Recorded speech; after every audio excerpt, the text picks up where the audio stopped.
Tie Me Up, Tie Me Down is a film from 1990 by Pedro Almodovar, starring Antonio Banderas and Victoria Abril, that is also spine 722 from the Criterion Collection. This is actually a movie my wife picked up during one of the Criterion sales, and she watched it without me.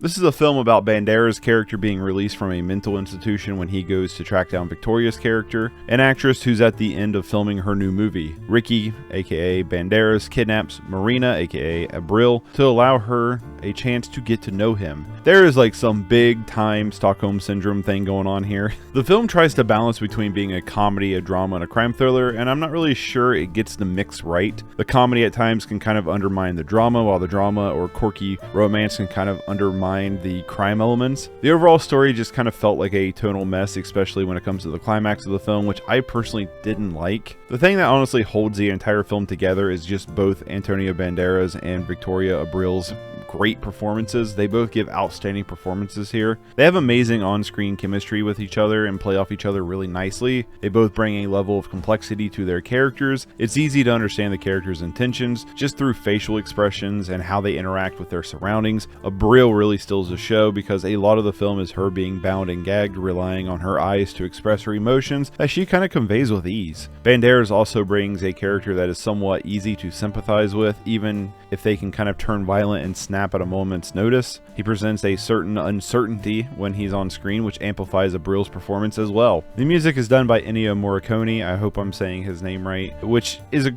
good score, but it's nowhere near as good as some of his other scores that is going to come up in this list. Visually, the film looks great. There's a nice continuity of red throughout the film, but also using other vibrant colors to pop. Most of the film is only in a few locations, so to have some nice colors kind of play off each other helps a lot. The cinematography looks solid as well in its framing and blocking. However, the lighting looks very artificial. There's clearly stage lighting, and the set looks like a set and never really feels like what it's trying to be in the movie, and it did kind of take me out of the experience sometimes. But it could also be like, you know, they're still on the stage because she's an actress and he's putting on this show. I don't know. Maybe I'm thinking too much into it. My biggest complaints with the film would just be it kind of feels repetitive. Like most of the scenes kind of feels like a repurposed version of like a previous scene with some slight changes. And the whole Stockholm Syndrome aspect, I don't like. Like, I don't want to go into spoilers, but I feel like a certain angle of the film doesn't really get much development, but only happens because the script says so. So it's hard to kind of buy in and believe what is happening because it doesn't feel organic or